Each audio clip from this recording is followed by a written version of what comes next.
اگر ان سے پوچھو کہ آسمانوں اور زمین کو کس نے پیدا کیا اور سورج اور چاند کو کس نے تمہارے زیر فرمان کیا تو کہہ دیں گے اللہ نے۔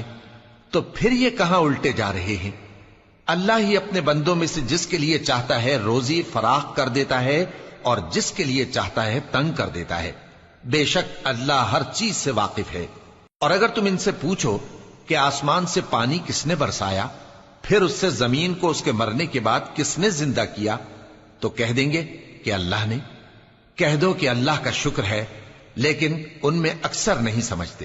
اور یہ دنیا کی زندگی تو صرف کھیل اور تماشا ہے، اور ہمیشہ کی زندگی کا مقام تو آخرت کا گھر ہے۔ کاش یہ لوگ سمجھتے۔ پھر جب یہ کشتی میں سوار ہوتے ہیں تو اللہ کو پکارتے خالص کرتے ہوئے اسی کے لیے اطاعت کو، لیکن جب وہ ان کو نجات دے کر خشکی پر پہنچا دیتا ہے تو جھٹ شرک کرنے لگ جاتے ہیں، تاکہ جو ہم نے ان کو بخشا ہے اس کی ناشکری کریں اور فائدہ اٹھائیں۔ سو خیر ان قریب ان کو معلوم ہو جائے گا۔ کیا انہوں نے نہیں دیکھا کہ ہم نے حرم کو مقام امن بنایا ہے اور لوگ ان کے گرد و نواح سے اچک لیے جاتے ہیں؟ کیا یہ لوگ باطل پر اعتقاد رکھتے ہیں اور اللہ کی نعمتوں کی ناشکری کرتے ہیں؟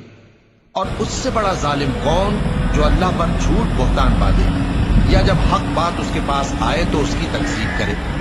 کیا کافروں کا ٹھکانہ جہنم میں نہیں ہے؟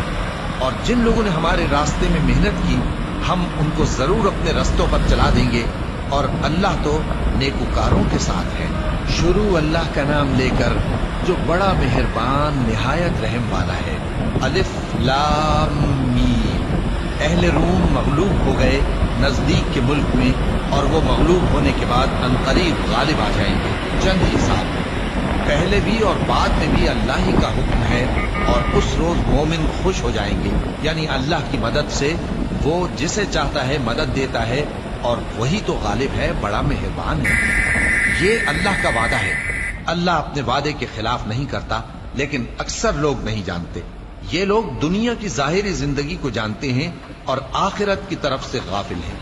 کیا انہوں نے اپنے دل میں غور نہیں کیا کہ اللہ نے آسمانوں اور زمین کو اور جو کچھ ان دونوں کے درمیان